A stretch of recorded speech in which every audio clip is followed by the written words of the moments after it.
G'day guys, welcome to a new year and a new video. Today's topic, we're going to be looking at whether Jesus came to bring peace or a sword. So let's get right into it.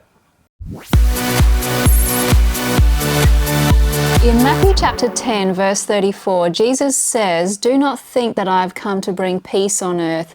I did not come to bring peace but a sword." Now, many non-Christians try to say that, Jesus here basically supported the idea of war and violence to support and promote Christianity. But there are numerous verses in the Bible, and basically Jesus made it very clear that he didn't support this idea of violence or war for that matter. So let me give you a few examples. So Matthew chapter 5 verse 43 to 44, it says, "You have heard that it was said, 'You shall love your neighbour and hate your enemy.' But I say to you, love your enemies and pray for those who persecute you." In Matthew chapter 10 verse 16, it says, "Behold, I send you out as sheep in the midst of wolves, so be shrewd as serpents and innocent or gentle as doves." Matthew 26 verses 51 to 52, "And behold, one of those who were with Jesus stretched out his hand and drew out his sword and struck the slave of the high priest and cut off his ear. Then Jesus said to him, 'Put your sword back into its place, for all those who take up the sword shall perish by the sword.' And John 18 verse 36, Jesus answered, 'My kingdom is not of this world. If my kingdom were of this world, then my servants would be fighting so that I would not be delivered over to the Jews. But as it is, my kingdom is not from here.'" So the Gospels are clear that Jesus would never have advocated violence or war. So how do we understand the words of Jesus when he said that he has come not to bring peace but a sword? Well, in the context, Jesus was speaking symbolically about the fact that Christians will be hated, they will be persecuted in this world, by this world, and there will even be, strife and division between family members, and really we will be hated because, we are followers of Christ, we're followers of Jesus.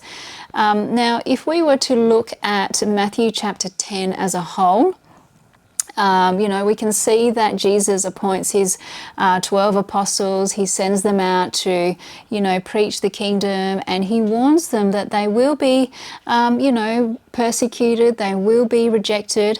And he also tells them not to fear those who persecute them. And then it is in verses 34 to 39 that he says, "Do not think that I came to bring peace on the earth. I did not come to bring peace but a sword.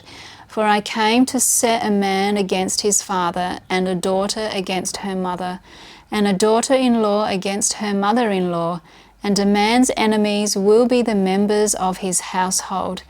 He who loves father or mother more than me is not worthy of me, and he who loves son or daughter more than me is not worthy of me.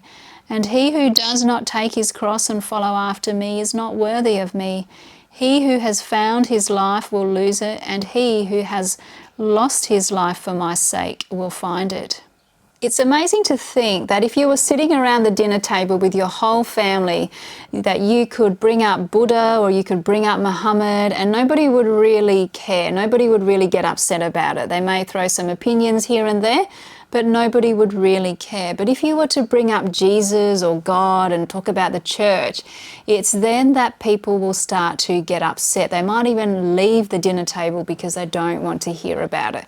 And I think a lot of the time this is because they know that God is real and that Christianity is truth, but they're still at a point where they just suppress it, they don't want to accept it, and they don't want to hear you freely talk about Jesus the way that you do.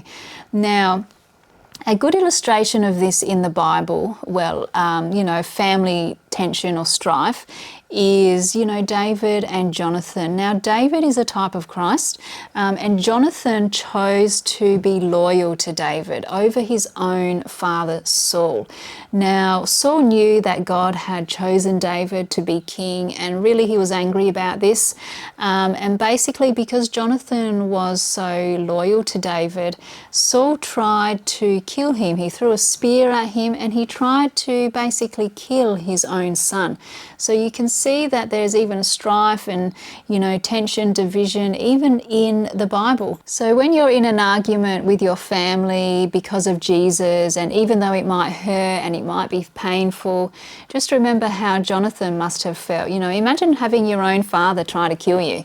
That's just crazy.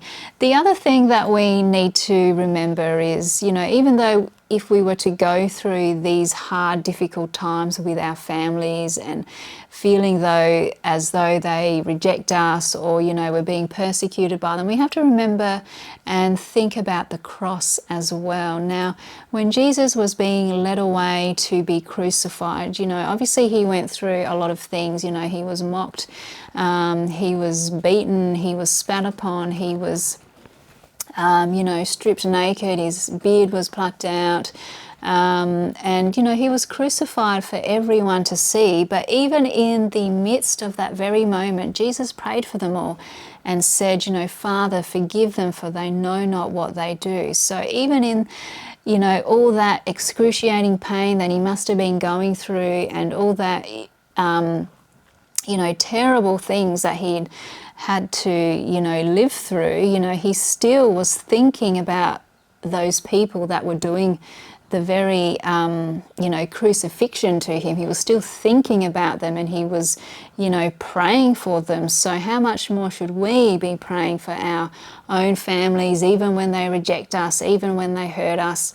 Just keep that in mind. That we still have to love our families, pray for them, and continue to uplift them in prayer as well.